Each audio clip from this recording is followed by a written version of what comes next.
Liberando sus frenos. Hace muchos años, cuando comencé a estudiar las emociones negativas, el punto más crítico que descubrí fue que no se puede hacer ningún progreso hacia la salud, la felicidad, el amor y el cumplimiento del potencial mientras se insista en mantener intactas las emociones negativas. Y lo único bueno de las emociones negativas, si es que tienen algo de bueno, es que las emociones negativas no son permanentes. Lo dice hasta Sigmund Freud, no hay un lugar permanente para las emociones negativas en el subconsciente. En otras palabras, son visitantes indeseados. Son hábitos negativos o patrones de respuesta negativos que pueden eliminarse, y el punto inicial para eliminarlos es entender de dónde vinieron y entender cuáles fueron los factores causales, volviendo a la niñez temprana, que desencadenó el desarrollo de las emociones negativas y nos han dado como adultos una predisposición a ser negativos de una u otra forma. Esto nos lleva al condicionamiento de la niñez temprana. Recuerden que ya dijimos que el punto inicial de los patrones de hábitos negativos compulsivos e inhibitorios era la crítica destructiva. La crítica destructiva es el gran destructor. La crítica destructiva destruye a las personas en su interior y las deja caminando en círculos por fuera. Muchas personalidades han sido minadas y destruidas, mucha autoestima ha sido puesta de lado como resultado de la crítica destructiva más que cualquier otra cosa que podamos imaginar. La crítica destructiva es el gran asesino. Ahora, ¿por qué es eso tan malo? Sabemos que los niños en sus primeros años y al ir creciendo tienen una necesidad tremenda de amor y aprobación de sus padres. De hecho, muchos psiquiatras y psicólogos han dicho que la razón número uno de la enfermedad mental en los adultos es el retiro de amor o el amor no expresado. Sabemos que cualquier persona con prestigio, una persona que es importante para un niño, tiene un impacto enorme en ese niño, y los niños hasta la edad de 6 años tienen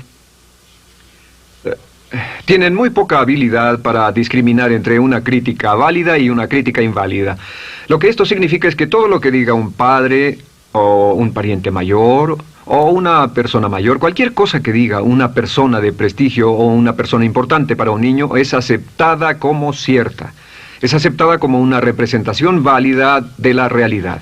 Si una madre dice eres un niño malo, o si un papá dice eres flojo, si alguien dice no eres dependiente, o si alguien dice que somos estúpidos o tontos o feos, el niño no tiene capacidad alguna para discriminar entre lo válido y lo no válido. Ese niño acepta eso como una verdadera representación de la realidad. Va más allá de la mente consciente, va directamente al subconsciente y ahí se queda. Muchos de nosotros como adultos aún estamos viviendo en base a la información negativa que recibimos cuando éramos niños. Y después como adultos, ¿qué decimos? Pues decimos así es como soy, o siempre he sido así, o algunas personas dirán, pues es de familia, tu padre era así, los hijos son así, tu madre era así, etc. ¿De dónde viene? Nada de estas cosas es de familia. Por ejemplo, cuando estaba creciendo, mis padres habían sufrido la depresión y la depresión les produjo un impacto enorme. Y cuando hablábamos de comprar algo, lo recuerdo muy bien, mis padres se ponían muy tensos y decían, no podemos pagarlo, no podemos pagarlo, no podemos pagarlo, no podemos pagarlo.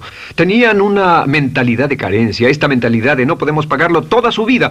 Y luego yo crecí, y aunque nunca he experimentado la depresión, y la mayoría de ustedes, 10, 20, 30, 40 años después, aún estamos diciendo, no puedo pagarlo, no puedo pagarlo, no puedo pagarlo. Aún tomamos como base esas frases críticas, esas frases emocionales que usaban nuestros padres. Tal vez sus padres les decían, como mi padre me decía a mí una y otra vez, nunca acabas lo que empiezas, nunca acabas lo que empiezas. Nunca acabas lo que empiezas. Eres un flojo, nunca acabas lo que empiezas. Y cuando fui adulto tuve muchos problemas para acabar lo que empezaba. Al acercarme al final de la tarea, comenzaba a sentirme ansioso y buscaba cualquier excusa por posponerla o retrasarla. El segundo factor que nos predispone a emociones negativas es la falta de amor. Sabemos que las personalidades de los niños se desarrollan al grado en que reciben una alta calidad y una alta cantidad de amor de sus padres. Existe una relación de 1 a 1 entre la cantidad de amor, la calidad de amor y una personalidad sana. Ese amor negado o la privación de amor es la causa clave de la infelicidad, la negatividad y la enfermedad mental en los adultos. Para que un niño se sienta realmente amado, el niño debe tener padres con buenos conceptos, y la mayoría de nosotros tuvimos padres que fueron víctimas de sus padres, que a su vez fueron víctimas de sus padres. Un escritor famoso dice que todo el mundo es víctima de una víctima. Todos son víctimas de víctimas. Nuestros padres quisieron criarnos de la mejor forma posible, pero ellos mismos fueron víctimas de víctimas. Y para que un niño se sienta realmente amado, deben existir 3 condiciones. La condición número 1 es: los padres deben amarse a sí mismos.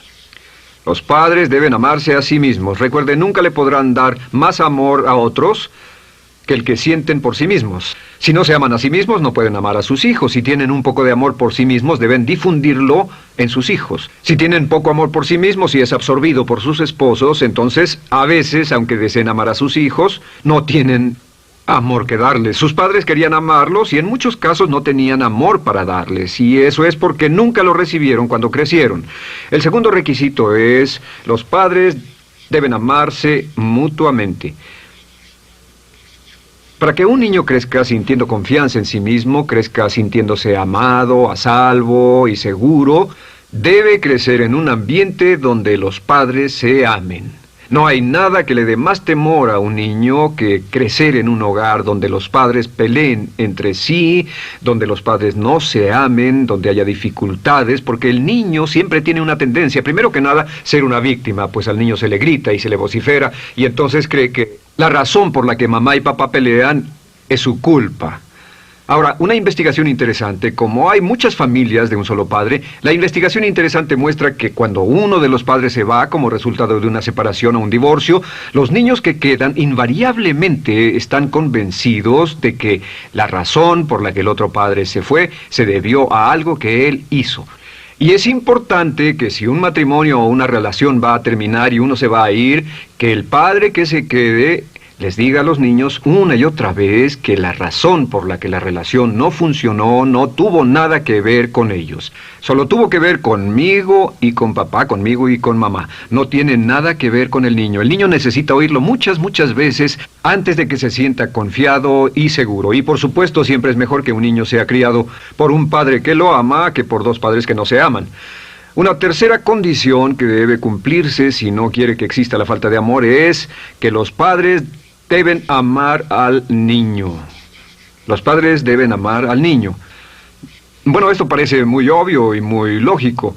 La verdad es que, y esto es lo más difícil para usted y para mí como adultos, que ni siquiera lo pensamos, que es posible que nuestros padres no nos quisieron.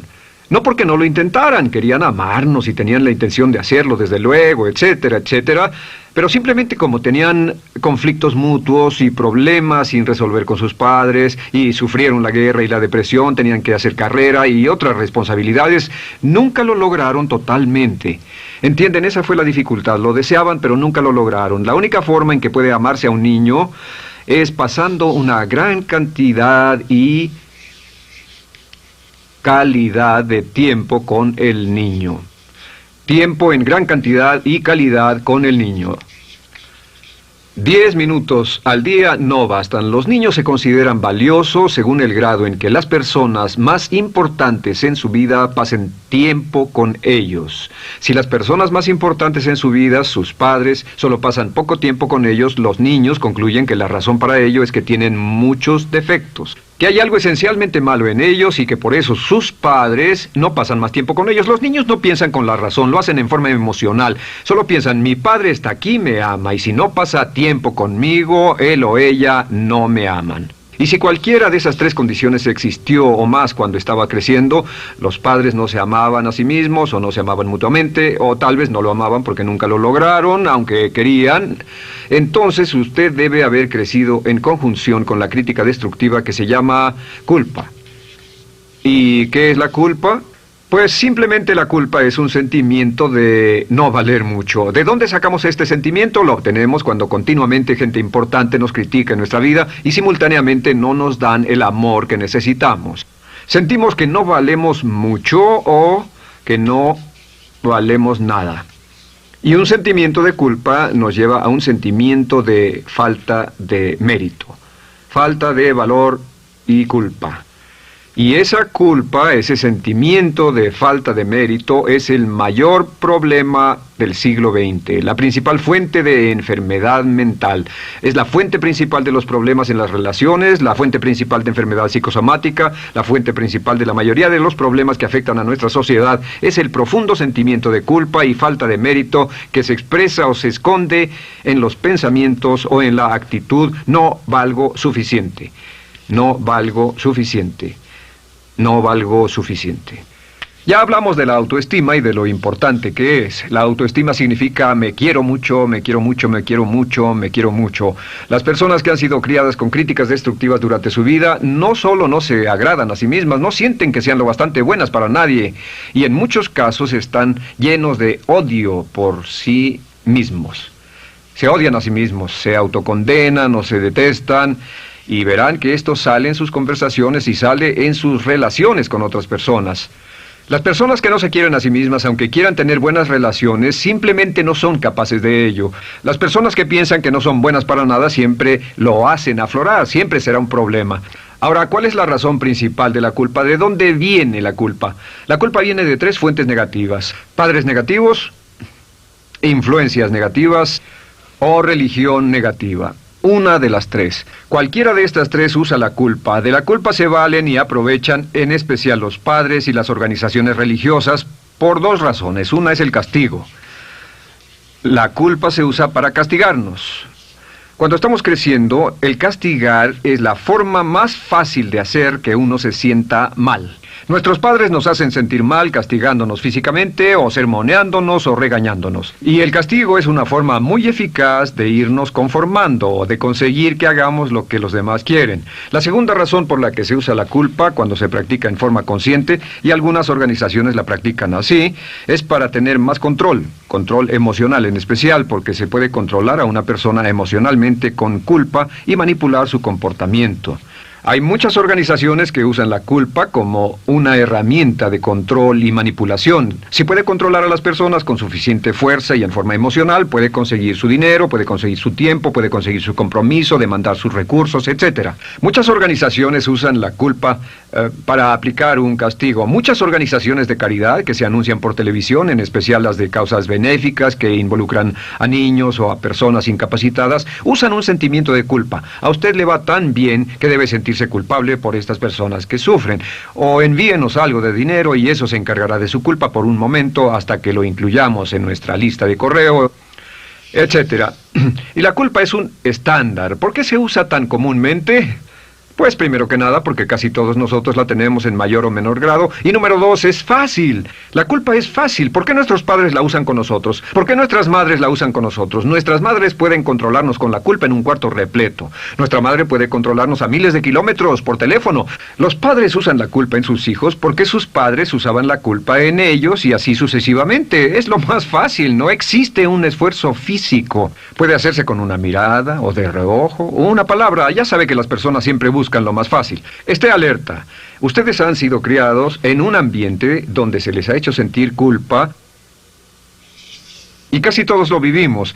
Debemos entender que la culpa es como una letrina o bacterias emocionales negativas que se colocan en la raíz de su psique o su subconsciente y activan todas las demás emociones negativas: furia, odio, envidia, resentimiento, frustración y duda, temor, etcétera. Las crea y las activa a todas. Y la forma para, en realidad, deshacerse del centro es exorcizarlo, extirparlo.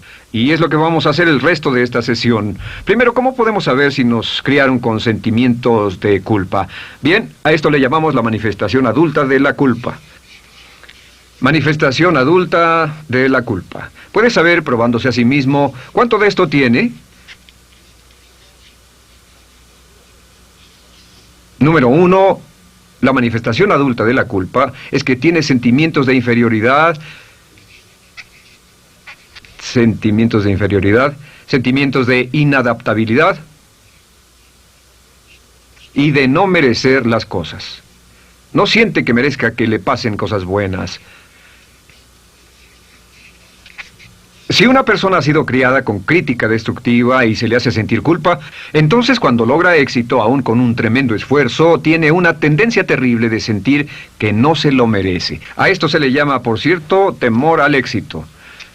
El temor al éxito es solo otra forma de decir que la persona que ha estado condicionada a pensar de sí misma como poco valiosa o no lo bastante buena, se siente muy incómoda cuando experimenta el éxito. Se siente muy tensa y a disgusto.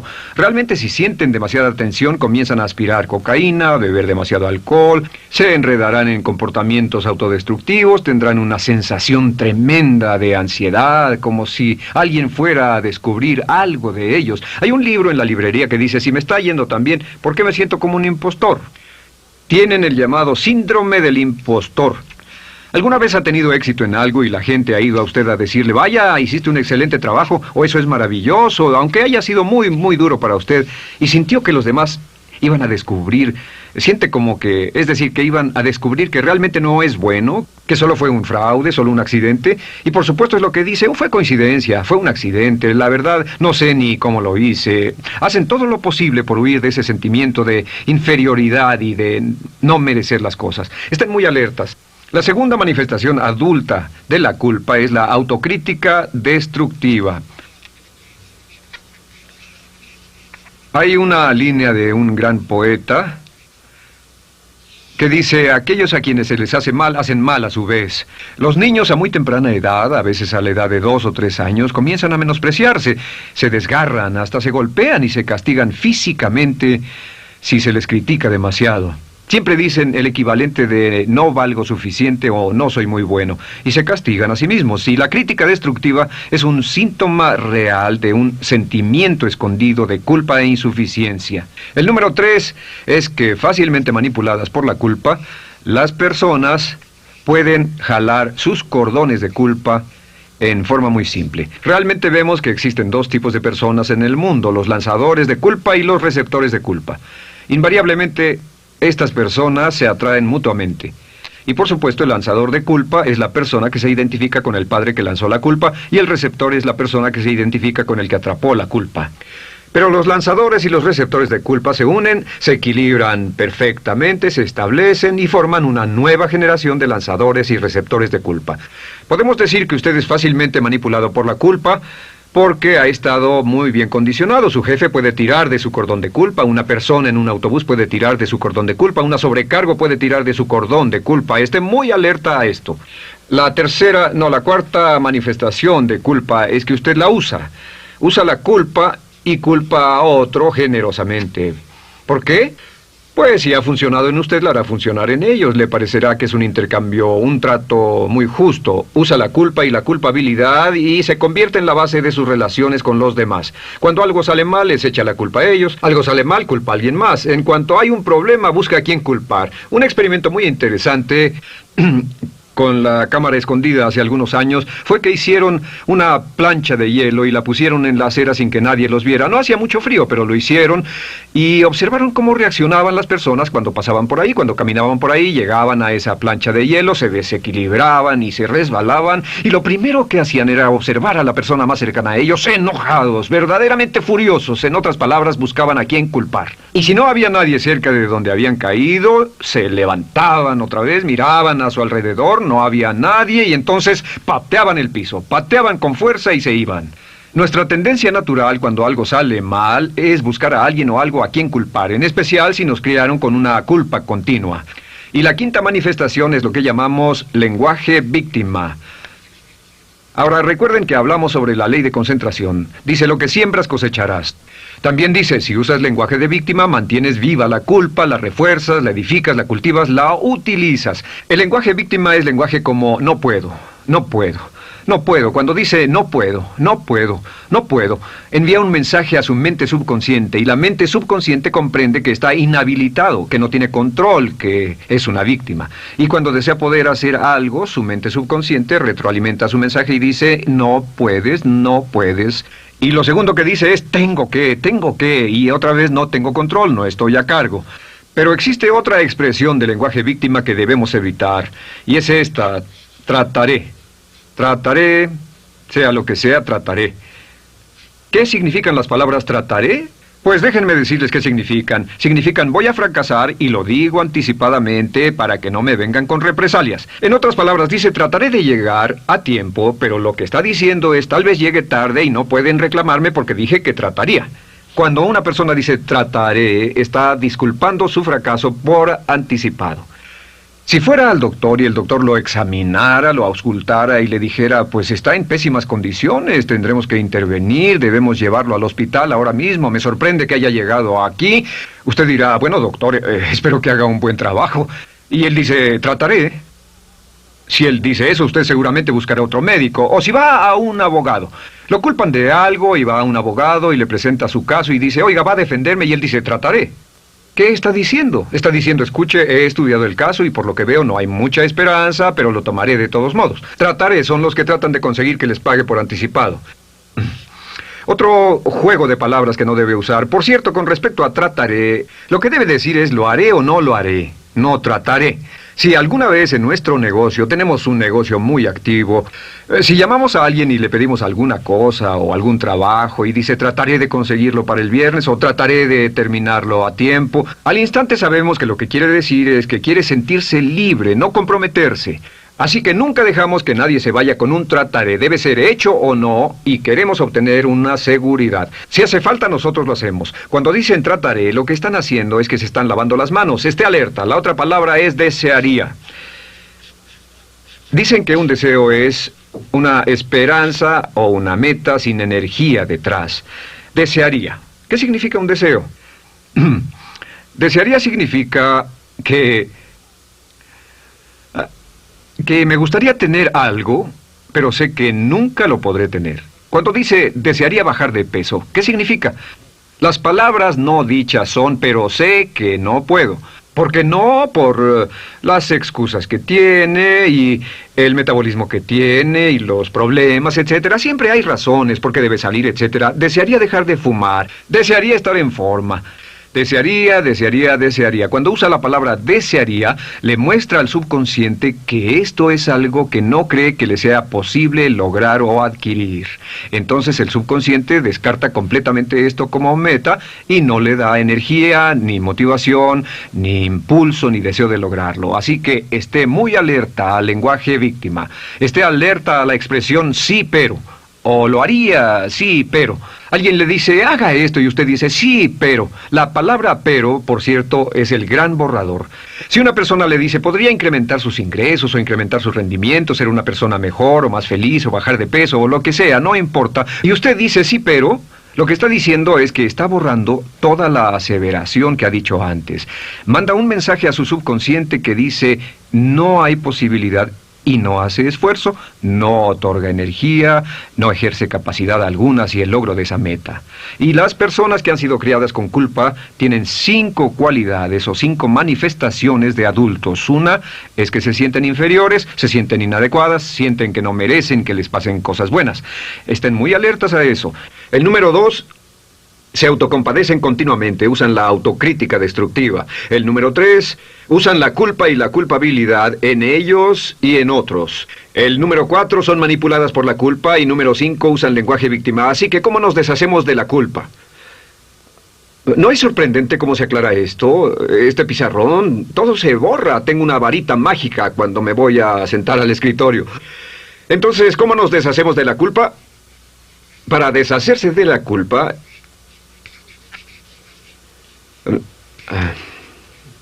este es el proceso. Tiene algunos pasos importantes. Número 1, el primero de la lista, elimine la autocrítica. Elimine la crítica autodestructiva. En otras palabras, nunca diga nada destructivamente crítico de usted mismo. No lo diga. Esta es la regla básica. El subconsciente acepta lo que diga usted como cierto, como un mandato. Así que no diga nada de sí mismo que no desee sinceramente que sea cierto. No diga estoy cansado, estoy gordo. No diga no puedo o debo. No diga nada a menos que quiera que sea cierto. Las palabras que van después de la palabra yo son las palabras que su subconsciente registra como mandatos, excepto cuando dice yo desearía o lo intentaré. Así que elimine la crítica destructiva. Siempre hable en términos positivos sobre usted. Me gusta mi persona, puedo hacerlo, lo haré, escogí hacerlo, pero nunca diga no, no puedo. Número 2 es no dejarse manejar por la culpa. Rehúse ser manejado por la culpa. Porque cada vez que le permita a alguien que lo manipule por la culpa, ¿sabe qué pasa? Refuerza y hace más poderoso el efecto de la influencia de la culpa en su vida. Cuando yo crecí, debo decir que yo crecí en una familia que estaba muy influenciada por la religión negativa. Realmente mi madre, Dios la bendiga, tenía un cinturón negro en el pecado e hizo un trabajo verdaderamente soberbio en ello. Y yo tardé en sobreponerme. Cuando me casé con Bárbara, ella también venía del mismo tipo de familia y recapacitamos. Hay una hermosa respuesta cuando uno de los dos caía de nuevo en los viejos patrones. Decía, no tratas de hacerme sentir culpable, ¿o sí? No tratas de hacerme sentir culpable, ¿o sí? Solo diga, no tratas de hacerme sentir culpable, ¿o sí? Y no deje que las personas lo manipulen usando la culpa. El número 3, no use la culpa o la culpabilidad y anuncie que no va a usarla. No la use en otras personas y permita que sus hijos o su cónyuge digan lo mismo. No tratas de hacerme sentir culpable, ¿o sí? Repítalo una y otra vez. Y si la otra persona le dice, eso es lo que trato, contéstele, no va a funcionar. Y no funcionará. Es que la culpa solo funciona mientras usted no sepa que está siendo usada en usted. El número 4 es lo que llamamos la ley del perdón. Es la más importante de todas. Realmente es el centro, es el meollo de toda esta sesión. La ley del perdón simplemente dice que usted está sano mentalmente hasta el grado en que pueda perdonar libremente y olvidar las ofensas. Que su habilidad para perdonar a los demás es la clave que determina su felicidad y su éxito en la vida. Su habilidad para perdonar a los demás es la única forma de eliminar la culpa. Su disponibilidad para perdonar a los demás y olvidar ofensas es el determinante más importante de si usted está o no totalmente integrado y es un adulto que funciona como ser humano. Porque la tendencia de culpar y de guardar rencores es una tendencia patológica infantil que la poseen todas las personas que están enfermas mentalmente. La habilidad para olvidar, para perdonar libremente, es la marca del ser humano realmente iluminado. Ahora, acepte eso como real. Hay 4 personas a las que debe perdonar. Número 1, perdone a sus padres. Perdone a sus padres por todo lo que le hayan hecho para herirlo. La mayoría de nuestras investigaciones muestran que casi todos nuestros problemas como adultos se remontan a no estar dispuestos o no poder perdonar a nuestros padres por algo que hicieron que nos hirió. Perdónelos un 100%, escríbales, llámeles por teléfono, dígales, o cuando menos perdónelos en su corazón, pero perdone a sus padres. Número 2, perdone a los otros. Perdone a todos los demás. Perdone a todos los que lo hayan herido de algún modo, por cualquier cosa, y déjelo así. Ahora, hay muchos que dicen no puedo perdonar a esa persona por lo terrible que me hizo. Pero recuerde esto, el perdón es perfectamente egoísta. El perdón no tiene nada que ver con la otra persona, solo tiene que ver con su paz mental y con su propia integridad mental. Número 3, perdónese a sí mismo. Perdónese por todas las cosas débiles, tontas, insensatas y estúpidas que haya hecho, porque todas las personas han hecho cosas tontas, insensatas, estúpidas y ridículas, pero perdónese en un 100%. Y finalmente, la última parte de esto, si ha hecho algo que hirió a alguna persona, vaya a disculparse. Es sorprendente el hecho de vidas que se arruinan año tras año por personas que no tienen la fortaleza intestinal, las agallas y el valor para decir lo lamento. Una de las cosas más importantes es desarrollar carácter hasta el grado en el cual hacemos las cosas que son muy difíciles para nosotros, hasta el grado en el cual hacemos las cosas que sabemos que están bien, aunque sean difíciles, en especial cuando son difíciles emocionalmente. Y la clave para deshacerse de la culpa, la clave para ser una persona total y completamente positiva, es perdonar a los demás. Perdone a las personas con quienes ha sostenido una relación. Perdone a sus jefes anteriores. Perdone a los amigos que lo han herido. Perdone las inversiones que estuvieron equivocadas. Perdone a los jefes que lo despidieron. Perdone a sus padres. Perdone a todo el mundo. Desarrolle una actitud hacia la vida con la que rehúsa guardarle rencor a los demás. Solo repita una y otra vez: los perdono a él o a ella por todo. Los perdono por todo. Los perdono por todo. Y eso es todo. La clave para librarse de las emociones negativas es rehusarse totalmente a continuar con cualquier situación negativa. No olvide que es un acto muy egoísta y será tan egoísta como usted quiera. El acto del perdón lo libera y libera a la otra persona y le garantiza que se moverá rápidamente hacia el cumplimiento de su potencial. Para tener éxito, una mujer debe ser mejor en su trabajo que un hombre. Golda